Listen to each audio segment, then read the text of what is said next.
हर हर महादेव। मैया भवानी की जय, माता दुर्गा की जय। तो प्रेम से बोलिए गुरु बहिना सब, गौरी पुत्र गणेश की जय।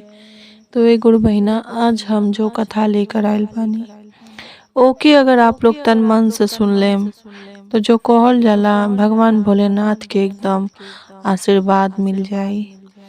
काहे कि कोई भी जो कथा होला ओके पूरा अंत तक सुनल जाला और जब सुन लेवल जाला तो भगवान के आशीर्वाद हमन के ऊपर जरूर बनेला। अगर हम कथा कहतनी तो हमें भगवान के आशीर्वाद लेवे खातिर ही कहतनी। अगर आप लोग भी भगवान के एकदम सच्चा भक्त हैं, शिव शंकर भोलेनाथ के एकदम सच्चा भक्त हैं, तो आप लोग कथा के पूरा अंत तक जरूर सुनम और ज्यादा से ज्यादा शेयर भी जरूर करम। तो ये गुरु बहिना, आज जो हम कथा आप लोगन के सुनावे जाता नहीं, एक मछली और एक माँ के कहानी है। एक मछली और एक माँ के कथा है जे कि आप लोग सुन के पूरा आंख से आंसू निकल आई और पूरा जो कहल जाला दिल से सुनम, मन से सुनम तो आंख से आंसू जरूर निकल जाला।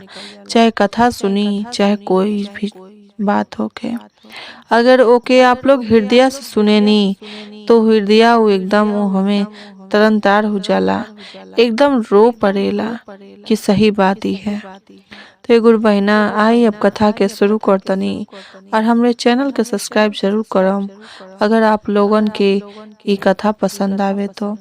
अगर हमारा कथा आप लोगन के पसंद आ जाए तो आप लोग कथा सुनने के बाद से चैनल के सब्सक्राइब और ज्यादा से ज्यादा शेयर करके कमेंट बॉक्स में हर हर महादेव जरूर लिखो। तो एक महतारी रहली वो जो महतारी रहली और उनका पति जो रहने, दोनों जने दंपति जीवन बहुत अच्छा से जियत रहलो। लेकिन जो कहल जाला भगवान की किस्मत में कि भगवान जो किस्मत लिखले बाने वो सही लिखले बाने। काहे कि जेकरा जिंदगी में, जेकरा नसीब में, जेकरा किस्मत में जो लिखले बाने उहे ओके नसीब होला। चाहे कितनो आदमी हाथ पैर चलावे लेकिन ओके उतने नसीब होई जितना ओके जीवन में लिखल बा। और अगर नहीं हो हाथ पैर चलाई लेकिन ओकर किस्मत में बैठल खाए के लिखल बा तो बैठ के खाई। वही तरह जौन वो बूढ़ी महतारी रहली, यानी कि जौन पति पत्नी रहल लोग, वो दोनों जने अपन जिंदगी बड़ी अच्छा से जियत रहल लोग, कटत रहे वो लोग के जिंदगी। लेकिन कटत कटत कितना साल तक कटी कि कुछ समझ ही ना पावे। वैसे ही कटत कटत जिंदगी अपन, लेकिन कुछ समय के बाद सब केहू कहे लगल कि इनके कोनो लइका नहीं खे, इनका बाल बच्चा ना बने, भगवान इनके कोनो बाल बच्चा दिला ही नहीं खे तो इनकर मुंह के देखी। अब वो दोनों जने के मन में शक बैठ गल कि देखा न हमन के मुंह केहू देखल नहीं खे चाहत। अब हमन के बाझिन हो गल बानी के, निसंतानी हो गल बानी के, निसंतान बानी के, केहू कुछ कहता केहू कुछ कहता। आप लोगन ते गुरु बहिना जानते हो खम कि जब जेकर औलाद ना होने ओके कितना दुनिया ताना मारेला। वही तरह से वो पति पत्नी के बड़ी ताना मारे लगल लोग, मारत मारत थक गए लोग। लेकिन बेचारी उहो सुनत सुनत कहे लोग कि देखा ने भगवान कहिया लिखले बाने। वो भगवान कब लिखले रहने कि जब आधा समय बीत गल तब भगवान लिखले रहने एगो औलाद। लेकिन उहो बेचारी के किस्मत में रहल कुछ और। एगो औलाद भी देहने, गर्भ भी उनकर रुकल। भगवान उनके जब एकदम लास्ट समय आइल, प्रसव पीड़ा में बेचारी रहली। लेकिन दैया के बुला के उनकर पति कहने कि देखा न दाई माँ, हमरे पत्नी के बड़ी परेशानी बाटे, तकलीफ बाटे। उदाई माँ आइली, देखली, कहतली कि कुछ समय के तकलीफ बाद दूर हो जाए। कुछ समय में बेचारी एक मछरा के जन्म देहली। एक मछरा के जन्म देहली मछली जाति में। वो मनुष्य ना मछरा भईने, नर भईने, यानी कि मछरा वाला जो जाति होला वो मछरा भईने। अब वो बेचारी न रो पड़े न हंस पड़े, लेकिन फिर भी उनके ई संतुष्टि भइल कि चल अब ई तो केहू हमके ना कही कि तू बाझिन बाड़ू। बेचारी खुश मन से एकदम वो मछरा के पाले लगली, पोसे लगली, खिया पिया के खूब बढ़िया से बढ़न, अपन पढ़े के भेजे, सब कुछ करें कि कहीं इनके तकलीफ ना होखे। अपने औलाद जिसे, अपने औलाद के जिसे आदमी पालेला वही तरह मछरा के पाले। पढ़ाई लिखाई सब कुछ करवौली। सब कुछ कैला के बाद से जब समय बीत गई, धीरे धीरे समय बीतल कि शादी करे के सब केहू कहे लगल कि तू अपने लइकवा के शादी कर दे। तू उहो सोचे लगली कि अपने मछरा लइका के शादी कैसे करी। समय बीतत बीतत सब गांव के लोग कहे लगने कि अरे तू अपने मछरा लइका के शादी कर दा। उहो सोचे कि हमरे मछरा लइका से शादी करी, कि हमरे मछरा बेटा से शादी करी। पढ़े जा तो सब केहू चिढ़ावे, कपड़ा पहने तब वो सब केहू चिढ़ावे कि देखा न कैसे पहन ले बाने। कुछ भी काम करे जा बेचारा सब केहू चिढ़ावे। वो बेचारी परेशान रहली, लेकिन करे तो करे का। न मुआवले बने न जियले बने। लइकवा के सोचे कि ला मुआ दी, मछरा हवे काट के मुआ दी। लेकिन फिर सोचे कैसे हमरे गर्भ से पैदा भइल बाने, कैसे हम इनके मुआ दी। अब यही तरह सोचत सोचत कहली ठीक बाटे कि केहू हमरे मछरा लइका से अगर शादी करे के तैयार हो जा त रउए पचन जरूर बताई। यही तरह करत करत कुछ समय बीतल, सब जगह से रिश्ता आवे। अब सोचली कि लावा अब शादी कर दी। तो एक जने तैयार हो गई रहली कि हम उनसे शादी कर लेम।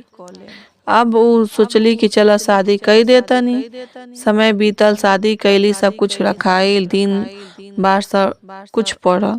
दिन बार पड़ला के बाद से शादी उदी हो गई।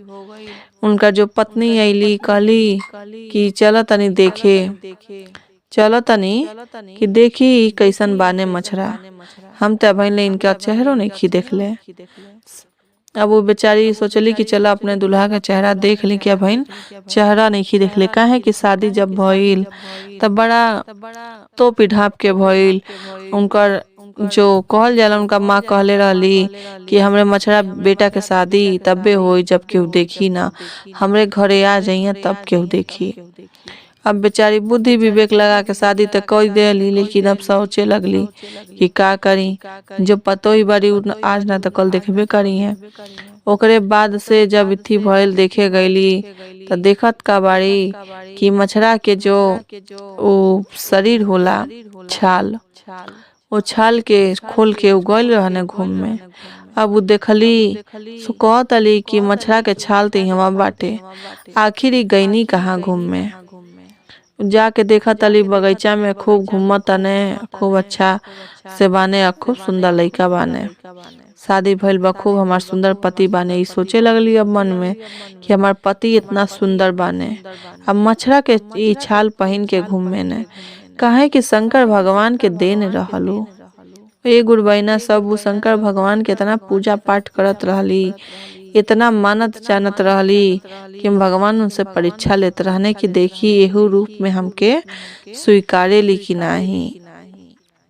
अब ये रूप के तो स्वीकार ले रहली अपने औलाद के रूप में।